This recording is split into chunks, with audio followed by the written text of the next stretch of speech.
제가 본독해 올리겠습니다. 아브라함 때에 첫 흉년이 들었더니 그 땅에 또 흉년이 들매 이삭이 그랄로 가서 블레셋 왕 아비멜렉에게 이르렀더니 여호와께서 이삭에게 나타나 이르시되 애굽으로 내려가지 말고 내가 내게 지시한 땅으로 거주하라. 이 땅에 거주하면 내가 너와 함께 있어 내게 복을 주고 내가 이 모든 땅을 너와 내 자손에게 주리라. 내가 내 아버지 아브라함에게 맹세한 것을 이루어 내 자손을 하늘의 별과 같이 번성하게 하며 이 모든 땅을 내 자손에게 주리니 내 자손으로 말미암아 천하 만민이 복을 받으리라. 이는 아브라함이 내 말을 순종하고 내 명령과 내 계명과 내 율례와 내 법도를 지켰음이니라 하시니라. 아멘. 오늘 말씀은 원래 이 26장 전체의 말씀입니다. 전체가 이야기하려고 하는 어떤 그런 메시지를 전하려고 하는데 너무 길고, 그래서 여러분들 이제 말씀을 나누면서, 은혜를 나누면서 그 말씀을 나누려고요. 그래서 1절부터 5절 말씀이 이 26장에서 이야기하려고 하는 주된 내용이기 때문에 1절부터 5절 말씀까지만 읽었습니다. 그렇지만 26장 말씀을 보시면 알겠지만 사건들이 몇 개가 있어요. 몇 개의 사건들이 함께 나열됩니다. 근데 그것을 통해서 이야기하려고 하는 것은 이 26장 1절부터 5절 말씀에 나와 있는 말씀입니다. 오늘 본문 말씀은 26장 말씀인데 주인공은 이삭입니다. 그런데 이삭이 주인공이 되면서, 그러면서 26장 말씀은 이삭의 말씀으로 시작했다가 이삭의 생애가 끝나요. 그리고 26장 맨 마지막 말씀에 보면 에서가 등장합니다. 그러니까 이삭은 25장 잠깐 나오고 26장에 잠깐 나오고 끝나요. 그리고 성경에 등장하지 않습니다. 물론 누군가가 인용할 때, 누군가가 이삭의 말씀을 인용할 때는 등장해도 이삭에 대한 어떤 생애, 이삭 가운데 함께 하신 하나님의 역사, 이런 이야기들은 나타나지 않아요. 그러니까 26장 말씀이 다예요. 왜? 창세기 저자는 25장 맨 끄트머리에서 야곱과 에서에 대한 이야기를 하다가 중간에 왜 이삭의 이야기를 다시 하는가? 그거는 시간적인 배경, 시간적인 순서에 따라서 이 성경이 지어지지 않았다라는 것을 이야기하는 것이고, 그렇기 때문에 그렇다면 이 창세기를 쓴 저자가 의도를 가지고 이삭의 이야기를 집어넣었다라고 생각할 수 있는 거죠. 그러면 왜 야곱과 에서에 대한 이야기를 하시다가 갑자기 이삭의 이야기를 넣었다가 또다시 에서의 이야기를 하는 걸까? 그러니까 그 이야기는 26장에서 이야기하려고 하는 주된 이유가 있다라는 거예요. 그것을 우리가 함께 좀 살펴보기를 원해요. 그래서 오늘 말씀은 여러 가지 사건들이나 어떤 이런 것에 대해서 우리가 집중해서 볼 게 아니라 그 사건들이 이어지면서 그 사건들이 이야기하려고 하는 그 주제가 있어요. 그 사건들이 이야기하는 그 주제가 하나예요. 하나로 가고 있는 거예요. 그걸 잘 보시면 26장 말씀을 이해하는데 어렵지 않을 것 같습니다. 이삭이 거하던 땅에 흉년이 들어요. 아브라함이 있었던 그 땅에 흉년이 듭니다. 그러자 이삭은 흉년을 피해서 그랄이라는 땅으로 이주합니다.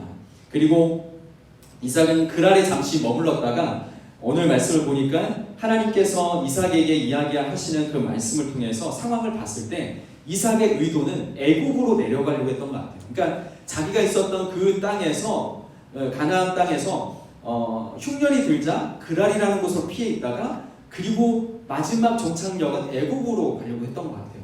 그런데 애굽으로 가기 전에 그랄이라는 곳에 이제 잠시 머무른 거죠. 그런데 그때 하나님께서 이삭에게 나타나셔서 말씀하십니다. 오늘 말씀 2절 말씀에 여호와께서 이삭에게 나타나 이르시되 애굽으로 내려가지 말고 내가 내게 지시하는 땅에 거주하라. 말씀 보여주세요. 흉년 때문에 먹을 것이 없는 애굽으로 내려가지 말고, 그러니까 흉년 때문에 먹을 것이 애굽에는 풍족했거든요. 왜? 여러분 애굽이라는 땅의 지도를 보면 알겠지만 거기에 삼각주가 있어요. 물도 있고요, 넓은 평야도 있고요. 굉장히 농작물이 자라기 아주 최적의 조건이 이 애굽에게 있습니다. 그러니까 애굽은 늘 이 먹을 것이 풍족했던 나라예요. 그래서 아브라함도 먹을 것이 없을 때, 흉년이 들었을 때 애굽으로 내려가려고 했었잖아요. 그때 하나님께서 막으셨죠. 동일하게 이삭도 마찬가지로 흉년이 들어서 애굽으로 내려가려고 하는데 하나님 막으십니다. 애굽으로 내려가지 말라. 그리고 말씀하시는 것은 내가 내게 지시할 땅으로 가라. 내가 지시할 그 땅에 있어라 라고 말씀하시죠. 우리가 상식적으로 볼 때 흉년이 들어있는 이 가나안 땅에 있는 것보다는 나일강이 좀 흐르고 그 안에 넓은 평야가 있고 그래서 그곳에 있는 것이 더 상식적이고 합리적인 것이 맞는데, 그런데 하나님은 가지 말라고 해요. 여러분, 이것은 아브라함 때도 우리가 살펴보았지만 하나님의 특별한 섭리와 계획이 있기 때문에 이 말씀을 하시는 거죠. 하나님은 우리를 이렇게 인도하시는 것, 이삭을 이렇게 인도하시는 것은 이삭을 향한 하나님의 계획과 하나님의 특별한 섭리가 있기 때문에 이렇게 말씀하시는 거예요. 그러니까 우리가 고통받기 위해서 우리가 좀 그래 너 한번 굶어봐라 이런 식의 어떤 생각으로 하나님 말씀하시는 것이 아니라는 거예요. 아브라함에게 그렇게 가지 말라고 이야기하면서 그의 명령에 대한 약속과 그리고 그가 순종했을 때 얻게 될 복에 대해서 말씀하십니다. 3절과 5절 말씀을 보시면 이 땅에 거류하면 내가 너와 함께 있어 내게 복을 주고 내가 이 모든 땅을 너와 내 자손에게 주리라. 내가 내 아버지 아브라함에게 맹세한 것을 이루어 내 자손을 하늘의 별과 같이 번성하게 하며 이 모든 땅을 내 자손에게 주리니 내 자손으로 말미암아 천하 만민이 복을 받으리라. 그러면서 뭐라 그럽니까? 이는 아브라함이 내 말을 순종하고 내 명령과 내 계명과 율례와 법도를 지켰음이니라 라고 이야기합니다. 이 말씀은 하나님께서 전에 아브라함에게 나타나셔서 하셨던 그 약속을 이삭에게도 동일하게 말씀하시면서 아브라함에게 하셨던 그 약속을 다시금 이 이삭을 통해서 재확인시켜주는 거예요. 내가 너의 그 순종을 통해서 너의 자손들까지 복을 누리게 하겠다 하셨던 그 말씀, 너의 자손을 이 모래알들보다 더 많게 할 거고 이 하늘에 있는 별보다도 더 많게 할 거다. 너의 자손들이 손손 대대로 계속적으로 복을 누리며 번성하게 될 것이다 하는 그 약속의 말씀을 이삭에게도 동일하게 말씀하고 계시는 거예요. 하나님은 아브라함이 살아계실 때 아브라함의 하나님이셨고, 그리고 지금 아브라함이 죽고 난 이후 이삭이 있는 그때 이삭의 하나님이 될 거다라고도 주님 말씀해 주시는 거예요. 그러니까 하나님의 계획은 그 한 시대에서만 국한되어 있지 않아요. 하나님은 그 세대를 넘어서서 다음 세대까지도 이어가시는 하나님의 그 약속의 말씀은 그 약속의 말씀이 이루어질 때까지, 하나님의 그 정하신 그때에 그 약속의 말씀이 이루어질 때까지 계속적으로 그 말씀을 이루시는 하나님이시다는 거예요. 아브라함과 약속했을 때 아브라함 때만 내가 너를 그렇게 축복하겠다라고 이야기하지 않으셨어요. 자손에게까지, 너의 그 자손에게까지 그 복을 누리도록 내가 이룰 것이다 라고 얘기하시죠. 이룰 것이다예요. 이것은 우리가 이야기할 때는 이제 미래형이라고도 이야기하지만 이 그 헬라어, 히브리어 가운데는 어떤 시제가 있냐면 미래 완료형이 있어요. 현재 완료형이 있고 미래 완료형이 있는데, 이게 이제 문법이니까 어려우시죠? 미래 완료형의 의미는 무엇이냐면 앞으로 내가 할 것인데 이미 이루어졌다는 거예요. 할렐루야.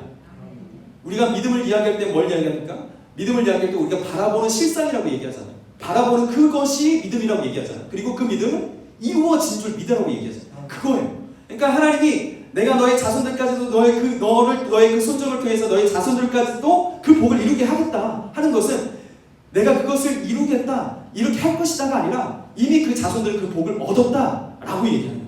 이렇게 이야기할 수 있는 분은 사람이 아니에요. 하나님만 하실 수 있어요. 하나님에게만 국한되어 있는 시제가 뭐냐면 미래 완료형이에요. 일어날 것인데 얻었다예요. 할렐루야. 이삭이 그런 복을 얻은 거예요. 이삭의 어떠함과 상관없이, 그 복을 누리는 것은 누구 때문입니까? 아브라함 때문에.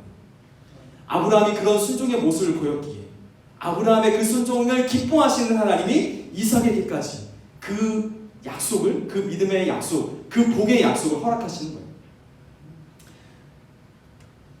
그래서 하나님께서 이삭에게 나타나셔서 그 아브라함과 약속하셨던 말씀을 다시 한번 상기시키시면서 무엇을 이야기하냐면, 아브라함이 나에게 순종했던 것처럼, 내가 그 순종을 기뻐했던 것처럼, 내가 그 순종을 기뻐했기에 그 자손들까지도 복을 주겠다라고 내가 약속했던 것처럼 너도 순종하면 너의 때뿐만 아니라 너의 자손들까지도 내가 책임지겠다라고 이야기해 주시는 거예요. 여러분, 이것이 우리에게 진리의 말씀이 되어지길 소망합니다. 이것이 오늘날에게도 이어지는 약속의 말씀이에요. 하나님께서 이 아브라함과 이삭을 세워가시고 그리고 이 에서가 아니라 야곱의 세대 가운데 이 믿음의 계보를 이어가시는 것을 봤을 때 믿음의 계보는 장자에게 있는 게 아니에요. 첫째에게 있는 게 아니에요.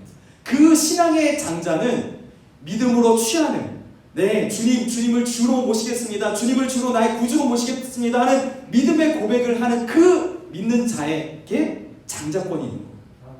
여러분들은 장자이십니까? 그래요. 여러분들은 믿음의 장자예요. 그러면 그 믿음의 계보는 누구에게 흘러갑니까? 아브라함과 이삭과 그리고 야곱, 요셉 그리고 여러분들. 물론 이제 중간중간에 있죠. 모세도 있고 다윗도 있지만 어쨌든 중간에 쩍 껴서 믿음의 계보는 여러분들까지 흘러가는 거예요. 그러면 여러분 잘 보세요. 아브라함의 그 순종을 통해서 자손이 복을 봐요. 이삭의 그 복을 통해서 자손들이 복을 받습니다. 자신의 때뿐만 아니라. 그리고 믿음의 선조들의 그 믿음의 순종을 통해서 여러분들이 복을 받고 여러분들의 순종을 통해서 누가 복을 받습니까? 자녀들이 순종을 받는 거예요. 할렐루야. 하나님 말씀하시는 거예요. 아브라함의 하나님만이 아니라 이삭의 하나님. 그 이삭의 하나님이 누구의 하나님이에요? 여러분들의 하나님. 나의 하나님들. 여러분 믿음의 계보는 어디까지입니까? 이삭에 대해 딱 끊깁니까? 아니. 여러분들까지 가는 거예요. 여러분들에게까지 하나님의 그 약속의 말씀이 미치는 거예요. 그러니까 하나님께서 순종을 기뻐하시는데 그 순종을 기뻐함으로 인해서 그 기쁨을 이기지 못하시고 우리의 대까지, 우리의 자손들까지 주님께서 계속 그 복을 흘려보내십니다. 하나님의 그 복의 그 깊이와 그 넓이가 어마어마하다는 걸 우리가 아는 거죠.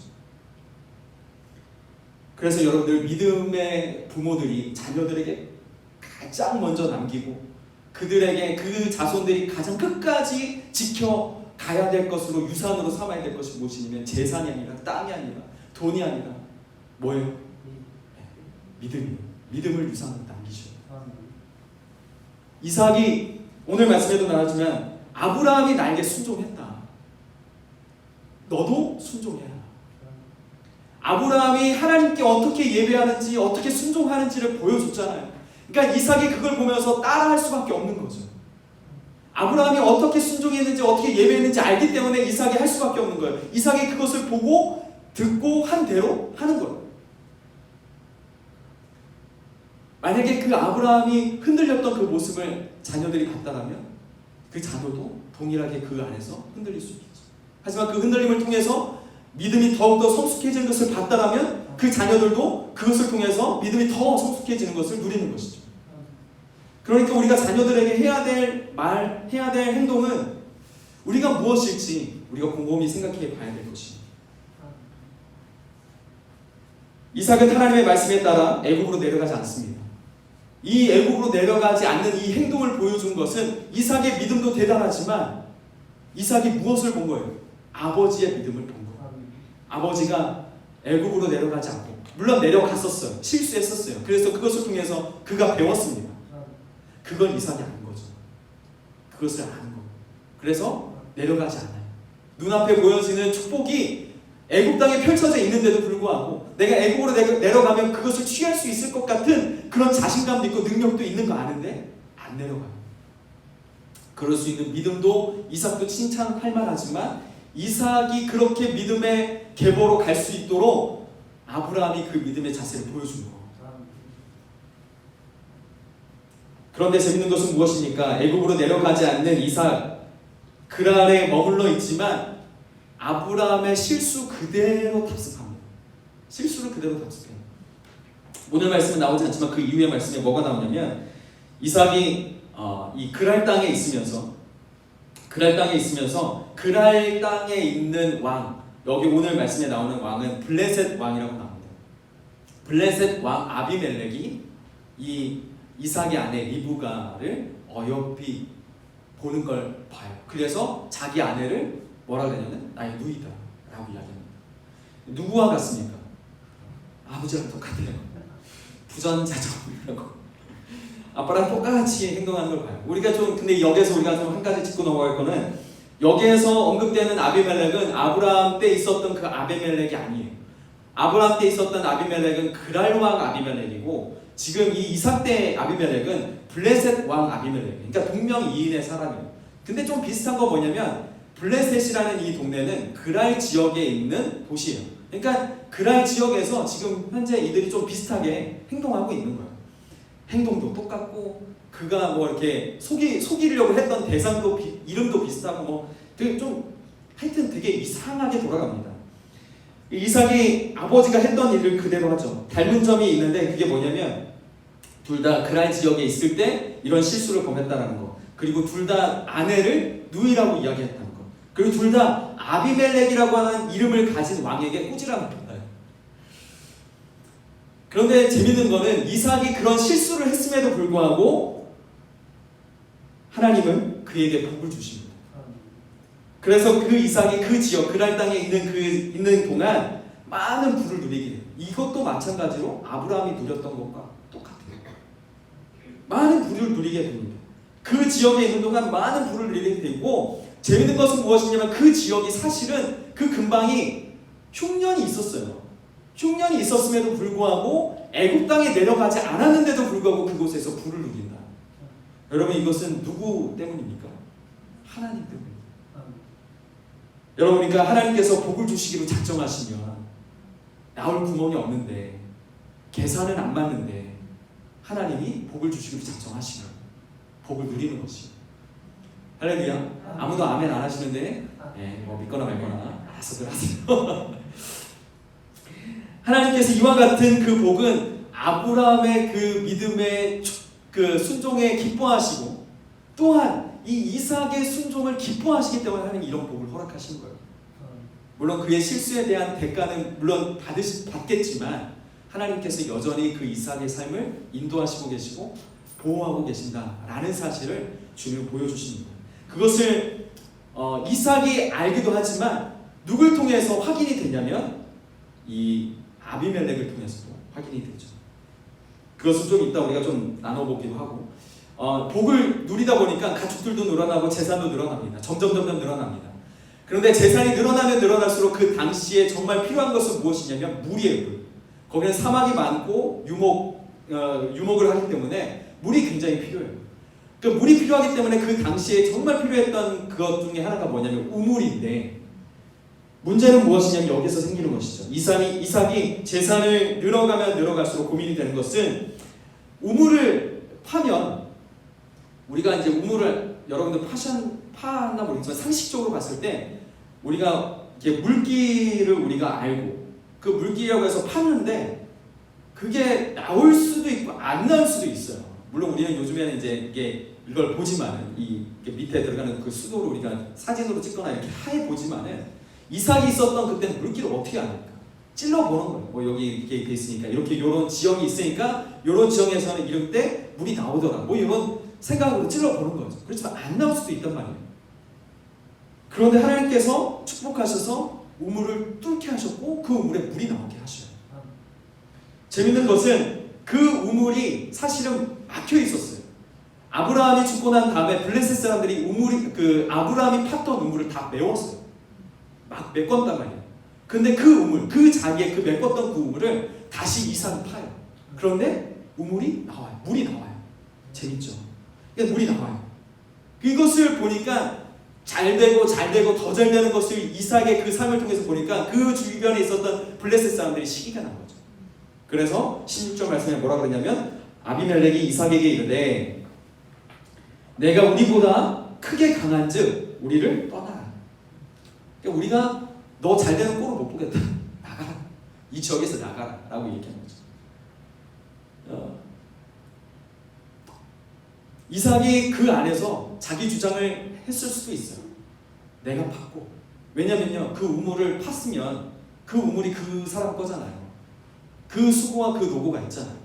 근데 지금 이 이삭이 여기를 떠나면 그 우물 누구 겁니까? 이삭 겁니까? 아니, 누구 거예요? 블레셋 사람들 거예요. 그러니까 말도 안 되는 이야기거든요. 사실 이 상황은. 떠나라고 얘기해요. 그랬더니 이삭이 뭐라고 합니까? 떠납니다. 그날 골짜기로 떠납니다. 그리고 그곳에 가서 또 다시 아브라함의 우물을 팝니다.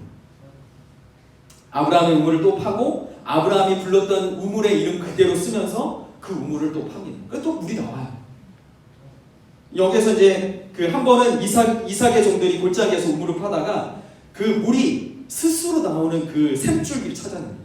그러니까 어떤 동력이 필요했던 것 같아요. 우물을 파낼 때 뭔가 동력이 좀 필요했던 것 같은데 우물을 딱 팠는데 그 근원 19절 말씀에 샘 근원이라고 얘기하죠. 그러니까 샘이 있는데 탁 충격을 딱 주니까 물이 그냥 자기가 알아서 쭉 나오는 말도 안 되는 기적이 일어나는 거죠. 이런 일은 사실 별로 없다는 얘기예요. 근데 그런 샘을 막 찾아내고 했는데 한 번은 이해가 돼요. 그럴 수 있다고 생각돼요. 그런데 또 블레셋 사람들이 또 찾아와서 나가라 라고 얘기합니다.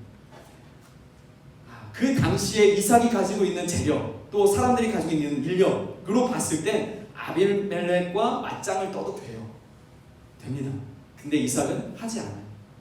그렇게 하지 않습니다. 충분히 화를 내도 되고 자기가 분노를 내어도 마땅해요. 마땅한 그 결과물이에요. 자기가 분을 내는 게 마땅해요. 이삭에게 그 마땅함이 있어요. 그렇지만 이삭은 화내지 않고 그 자리를 떠나요. 그래서 우리가 성경에서 이야기할 때 이삭을 이야기할 때 온유함에 대해서 이야기합니다. 여러분, 온유함은 그냥 부드러운 게 아니에요. 그리고 싸움을 싫어하는 게 아닙니다. 평화주의자가 아니에요. 온유함은 내가 충분히 그것에 대해서 분을 내어도 마땅함이 있고 내가 그렇게 해도 다른 사람들이 뭐라고 하지 않을 권세가 있고 힘이 있는데 하지 않는 거예요. 누굴 위해서? 하나님을 위해서 하지 않는 거예요. 그리고 그 일을 행함으로 인해서 또 어떤 것을 누립니까?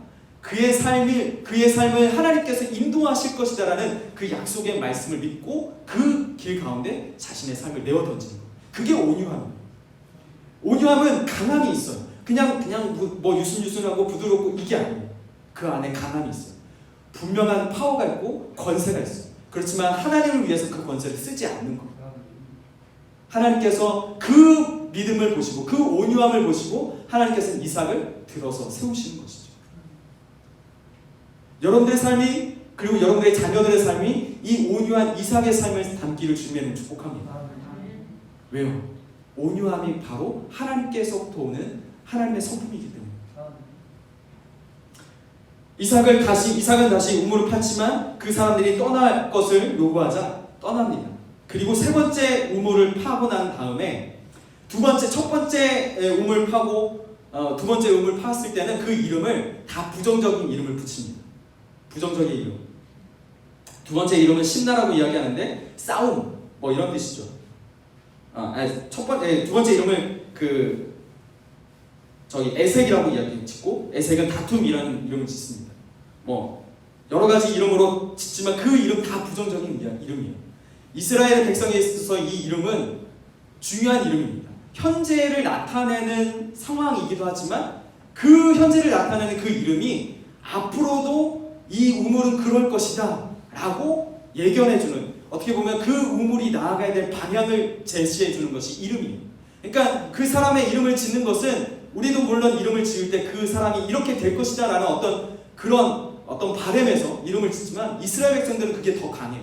그래서 지역의 이름을 짓거나 사람의 이름을 짓거나 아니면 우물의 이름을 짓거나 아니면 그 지역의 이름을 지을 때 긍정적이냐 부정적이냐에 따라서 그 땅이 지금 현재 이런 땅이다 라는 것을 보여주기도 하지만 앞으로 이런 땅이 될 거다 라는 것을 이야기해요. 그러니까 믿음의 사람이 이름을 붙이는 것, 그리고 그 믿음의 사람이 이곳에서 어떤 이름으로 불려지는 것 굉장히 중요해요. 근데 첫 번째 이름, 두 번째 이름 다 저주한 그 이름을 붙입니다. 그리고 세 번째 우물에는 하나님께서 번성하게 하실 것이다 하는 르호봇, 하나님께서 여기서 우리 가운데 번영하게 하셨다라는 르호봇이라는 이름을 붙입니다. 결국 그 르호봇이라는 이름을 가진 그 우물로 인해서 하나님은 그 땅 가운데 다툼을 멈추게 하시고 그 땅 가운데 대적하는 어떤 세력들을 멈추게 하시고 이제는 그 이름대로 르호봇대로 그 땅에서 번영할 수 있도록 하나님은 축복하시죠. 22절 말씀에 이제는 여호와께서 우리를 위하여 넓게 하셨으니 이 땅에서 우리가 번성하리로다.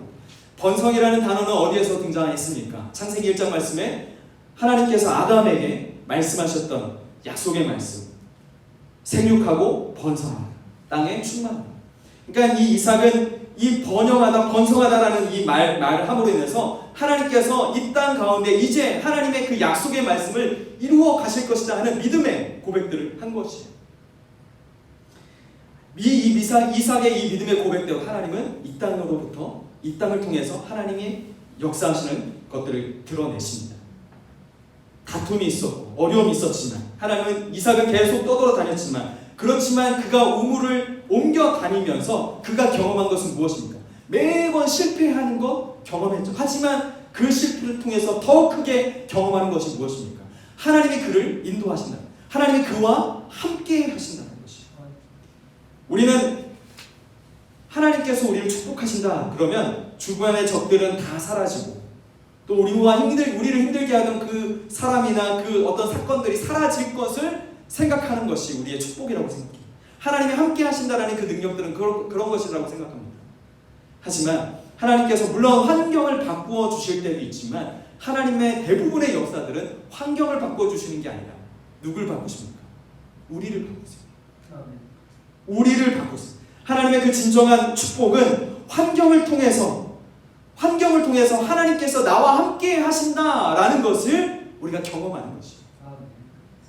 우리와 함께 하신다. 그것이 진짜 복이에요. 우리의 상황은 이렇습니다. 변하지 않습니다. 그렇지만 하나님이 나와 함께 하신다라는 그 확신이 우리 안에 있는 것. 그것이 하나님 주시는 놀라운 축복이 그것이에요. 이삭이 그걸 누린 것이죠. 하나님이 함께 하신다라는 사건. 물론 실패를 거듭합니다. 갈 때마다 어려움이 있습니다. 자꾸 사람들이 우리를 시기합니다. 나를 욕합니다. 그렇지만 이삭은 하나님의 약속의 말씀을 읽고 또 떠나고 이 시기가 잠잠해질 때까지 떠납니다. 힘이 없어서가 아니에요.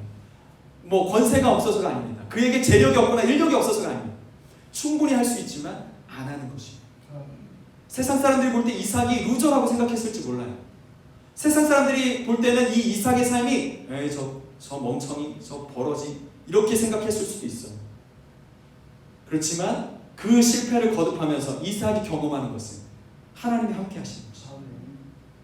이삭이 다시 거처로 옮깁니다. 이번에는 브엘세바라는 곳으로 옮깁니다. 브엘세바라는 곳은 옛적에 아브라함이 아비멜렉과 그랄 왕 아비멜렉과 언약을 맺었던 곳이 브엘세바예요. 브엘세바에 도착한 그날 밤 하나님께서 이삭을 찾아오십니다. 24절 말씀에 그 밤에 여호와께서 그에게 나타나 이르시되 나는 내 아버지 아브라함의 하나님이니 두려워하지 말라. 내 종 아브라함을 위하여 내가 너와 함께 있어 내게 복을 주어 내 자손이 번성하게 하리라 하신지라. 하나님이 이삭에게 아브라함과 맺었던 그 언약을 다시 한번 확인시켜 주시면서 이삭에게도 복을 주실 것이다 라는 말씀을 약속을 하십니다. 그리고 이 약속의 말씀을 들은 이삭은 하나님에 대한 자신의 그 믿음을 표현하죠. 그곳에서 제단을 쌓고 여호와의 이름을 부르면서 주님을 자랑하고 예배합니다. 이것 또한 이삭이 그런 믿음을 가진 것도 물론 있겠지만 아브라함이 그런 모습들을 보여준 것 때문에 이삭이 할 수 있었던 것이죠. 오래전에 아브라함이 브엘세바에서 하나님께 예배를 드렸잖아요. 그것을 이삭이 아는 것이죠. 그렇게 예배하는 것이다라는 것을 아버지를 통해서 배운 것이에요. 이삭은 그래서 아버지 그 아브라함처럼 그곳에 제단을 쌓고 하나님의 이름을 부릅니다. 이 일이 있은 후에 아브라함이 겪었던 것처럼 이삭에게도 아비멜렉이 찾아옵니다. 아비멜렉이 찾아와서 이삭이 있는 그곳까지 와서 그랄에 있을 때 그의 번성함을 보고 자기가 깨달은 것을 이삭에게 고백합니다. 오늘 말씀은 아니지만 28절 29절 말씀을 보면 그들이 이르되 여호와께서 너와 함께 계심을 우리가 분명히 보았으므로 이야기합니다. 내가 너에게 너를 나가라고 이야기하고 우리 종들이 이렇게 하기도 하고 심지어 아브라함 때문에 나 모른다 막 이야기했잖아요. 막 발표했잖아요. 그런 상황 가운데도 물론 이삭이 있었겠죠. 심지어 이삭은 왕이 직접 와서 나가 이렇게 했던 것이죠. 말도 안 되는 이런 상황 가운데 있었는데 그럼에도 불구하고 이삭이 잘 된단 말이죠. 이것은 이삭이 잘해서가 아니라 그가 믿고 있는 하나님이 그와 함께 하시기 때문이라는 걸 믿지 않는 아비멜렉이 아는 거예요. 그래서 뭐라고 합니까? 우리와 너 사이에 맹세하여 너와 계약을 맺으리라. 아브라함과 너무 비슷하지 않습니까? 너는 우리를 해하지 말라. 이는 우리가 너를 범하지 아니하고 선한 일만 행하여 내가 평안히 가게 하였습니다. 언제 평안히 가게 했습니까? 나가라 그랬지. 꺼지라 그랬지. 이제 너는 여호와께 복을 받은 자라. 여러분, 믿지 않는 사람들이 우리를 보면서 어떤 생각을 할까요? 야, 정말 저 사람은 하나님께 복 받은 사람이다. 우리는 그런 말을 들어야 될 줄 믿습니다. 신약시대 때 초대교회에 있었던 사람들이 정말 저 사람은 그리스도인이다 라고 이야기했기 때문에 우리가 그리스도인이라고 칭함을 받는 거예요. 우리 스스로가 그리스도인이라고 이야기하는 것이 아니었습니다. 그러니까 세상 사람들이 먼저 진짜 이 땅 가운데 그리스도가 나타난 것처럼 행동하고 그리스도인 것처럼 말하고 그리스도인 것처럼 생각하니까 저 사람들이야말로 그리스도인이 아닌가, 그리스도가 이 땅 가운데 나타나서 행동하고 말하는 거 아닌가 라고 이야기한 것이에요. 그때 처음 그리스도인이라는 말이 불려졌어요. 그것이 오늘날 우리 가운데 와서 그리스도인, 또 성도, 제자 이렇게 불려지는 것이죠.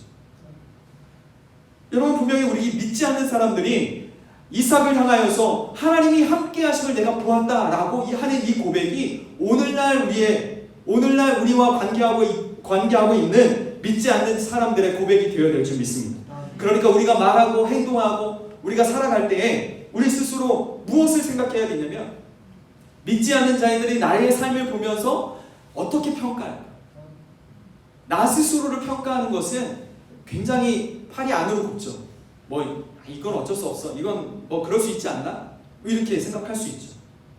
그렇지만 믿지 않는 사람들이 보는 것이 더 정확하겠죠. 그리고 이삭은 자신에게 찾아온 이 아비멜렉을 향하여서 잔치를 베풉니다. 잔치를 베푸는 건 뭐예요? 없는 사람이 잔치를 베풀지 않습니다. 있고 높은 위치에 있는 사람이 잔치를 베풀어요. 만약에 아비멜렉이 정말 그 권세가, 또 그가 가지고 있는 권력이 더 높았다라면, 그가 더 높은 자리에 있었다라면 그가 잔치를 베풀었겠죠. 그렇지만 이삭이 잔치를 베풉니다. 그 이유는 뭐예요? 이삭이 아비멜렉보다 가진 게 더 많기 때문에. 애굽으로 내려가지 않았어요. 눈에 보여지는 풍요가 아니었어요. 하나님의 말씀 가운데 있는 것이었어요. 세상 사람들은 그것이 루저라고 이야기합니다. 어리석음이라고 이야기해요. 실패라고 이야기합니다. 그런데 여러분, 결과는 실패가 아니에요. 오히려 그것이 축복인 줄 믿으시기 바랍니다. 어려운 시기에 믿음을 지키는 거, 그게 어리석은 게 아니에요. 진정한 승리이죠. 말씀이 우리 가운데 말하는 것은 그것입니다. 이렇게 이삭 이야기는 여기에서 끝이 나요. 그런데 우리가 이야기하려고 하는 것, 우리가 계속적으로 26장 말씀 가운데 보려고 하는 것은 이삭의 이야기가 끝이 났지만 이삭의 이야기뿐만 아니라 그 이후에 나오는 이야기를 통해서도 동일하게 주제가 이어져 가고 있다는 것을 이야기하죠. 이삭의 이야기가 끝나고 26장 마지막 말씀에는 에서의 이야기가 등장해요. 그런데 뭘 이야기하냐면, 에서가 40세에 헷조소의 두 딸을 자신의 아내로 맞이했다라는 이야기를 합니다. 그리고 뭐라 그러니까 이것이 부모에게 근심이 되었다. 에서가 헷족속의 자녀를 아내로 맞이해요. 헷족속은 그 땅 가운데 있는 가나안 땅의 사람입니다. 가나안 땅의 사람은 하나님께서 원하시는 하나님의 그 법도대로 살아가는 사람들이 아니었어요. 어떻게 보면 이게 상징적인 의미죠. 가나안 땅의 여인들은 그 당시에 상징적으로 볼 때 주님을 알고 주님을 예배하는 자들이 아니었어요. 그런데 그들의 자손들 중에 아내를 맞이했다. 그리고 이것이 부모에게 근심이 되었다. 창세기 저자는 이 일을 이야기하면서 앞으로 에서가 겪게 될 일에 대해서 예고하는 거예요. 에서가 이런 행동들 때문에 그가 믿음의 계보에 갈 수 없었다라는 것을 이야기하는 것이죠. 그가 가나안 족속으로 아내를 맞이함으로 인해서 이것이 문제가 되었고, 이것이 결국 그의 앞으로의 일 가운데 그 믿음의 장자의 권세를 누리는데 걸림돌이 되었다라는 것을 이야기합니다. 우리가 26장 말씀을 보면서 알 수 있는 것은 이 저자가, 창세기 저자가 의도적으로 이 이야기를 하고 있다. 우리가 에서의 이야기가 나오기 전에는 이삭의 이야기를 살펴봐요. 근데 이삭의 이야기를 살펴보지만 이삭의 이야기만 살펴보는 게 아니라 자꾸 누가 같이 따라오냐면 아브라함이 같이 따라와요. 이삭의 이야기를 하는데 자꾸 이 아브라함에 대한 이야기를 계속합니다. 이삭의 생애 가운데 얼마나 많은 사건들이 있었겠어요. 그것만 있었겠습니까? 다른 이야기들도 있었겠죠. 근데 의도적으로 그 이야기를 하지 않아요. 창세기 저자는 그 많은 일들 중에서 아브라함하고 연관된 일들을 언급을 합니다. 그래서 오늘 본문 말씀을 보면 아브라함이 이야기했고, 아브라함이 겪었고, 아브라함이 실패했고, 그래 아브라함이 회복했던 일들을 동일하게 이삭이 했다.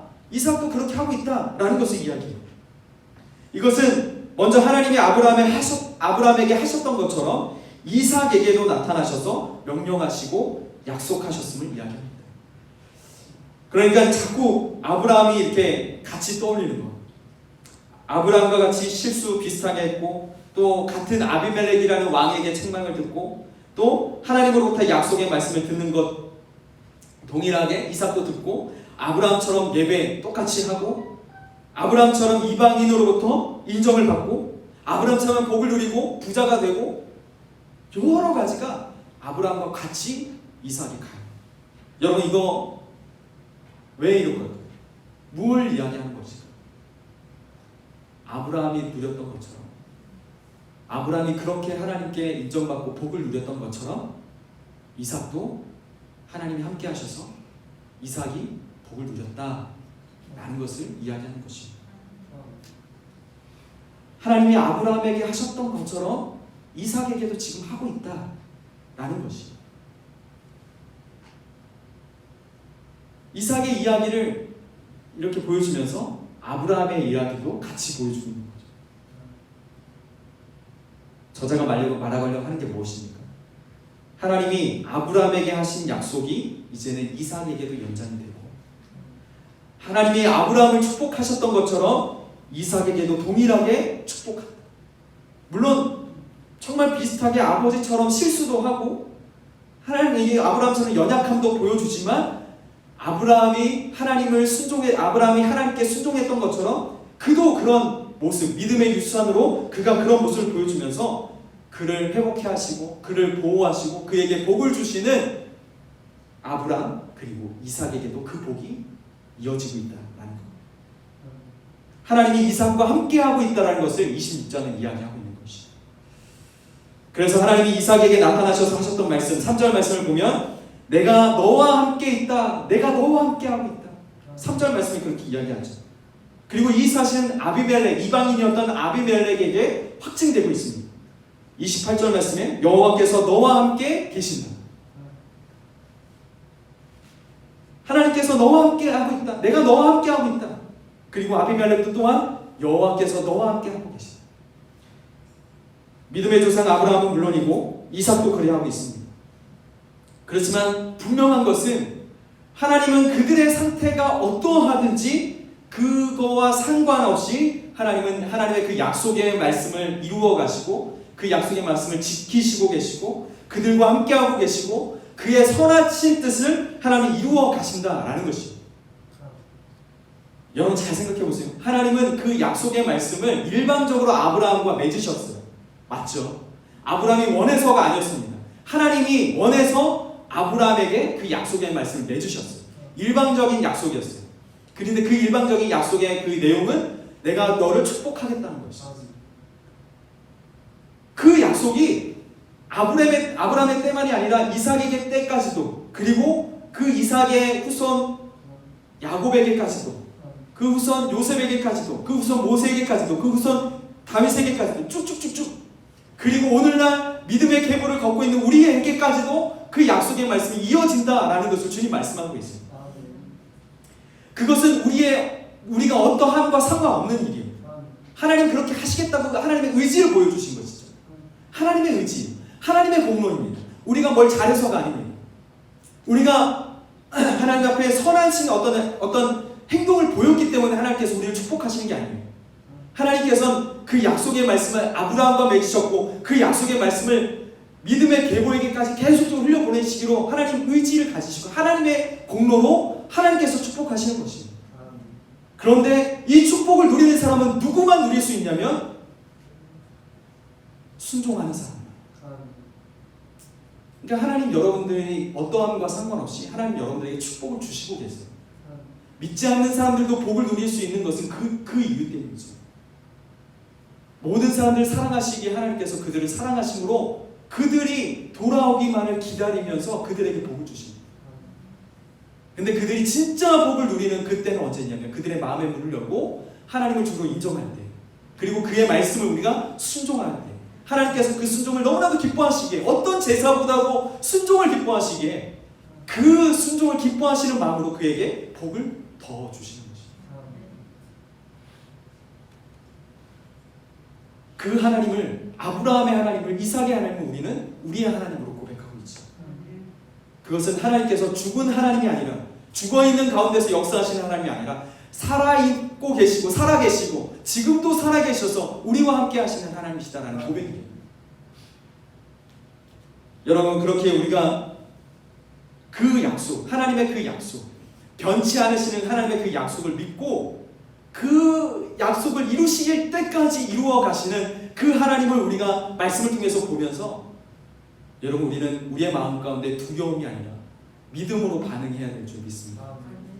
약속의 말씀이 우리 안에 없으면 우리는 두려움이 생겨요. 약속의 말씀이 우리 안에 전혀 우리의 마음 가운데 힘이 되지 않으면 우리는 두려움 가운데 있습니다.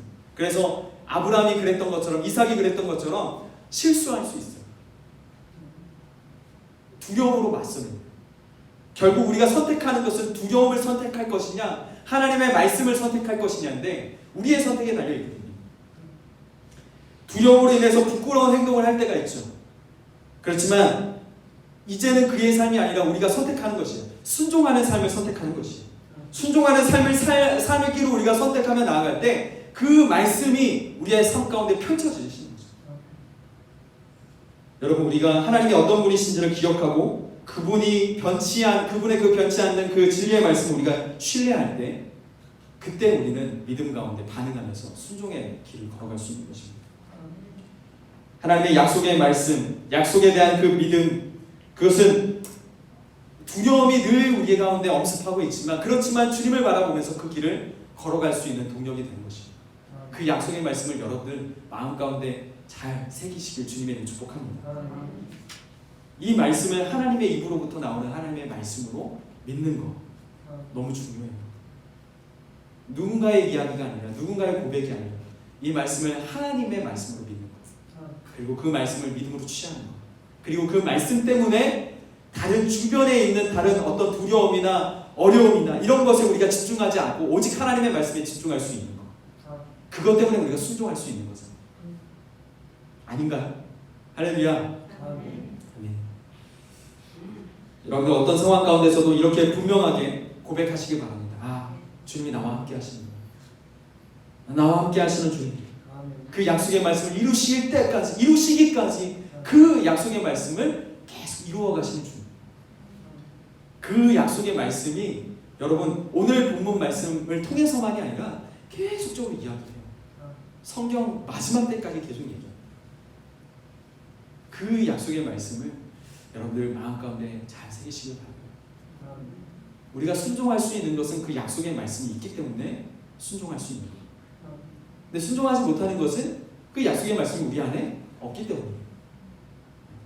우리가 자주 생각하지 않고 자주 묵상하지 않기 때문에, 오히려 말씀을 묵상할 때보다 우리의 두려움을 묵상하고 우리의 외로움을 묵상하고 우리의 어떤 어려움을 묵상할 때가 많기 때문에, 그렇기 때문에 우리 안에 말씀이 우리의 삶을 지배하지 않는 것이죠.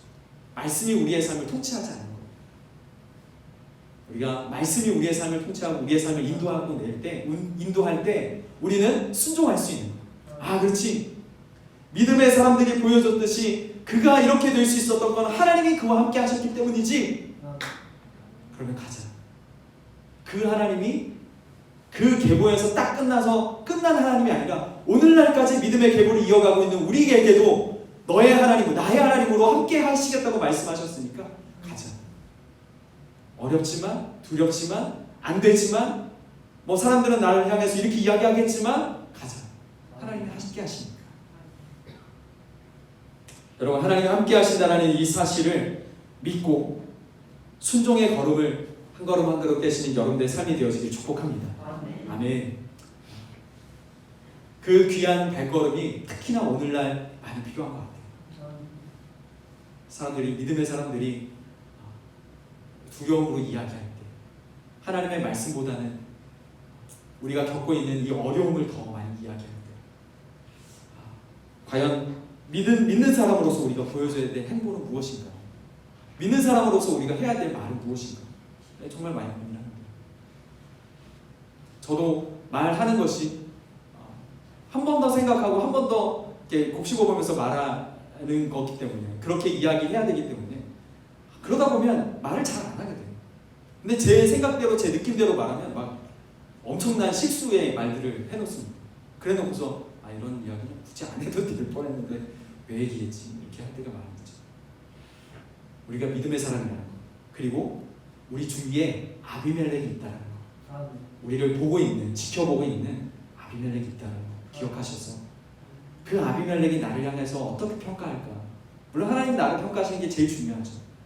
근데 믿지 않는 사람이 나를 보면서 야, 너 정말 그리스도인이구나 라고 고백하는 일들이 우리의 삶 가운데 비일비재해야 될 줄 믿습니다. 아멘.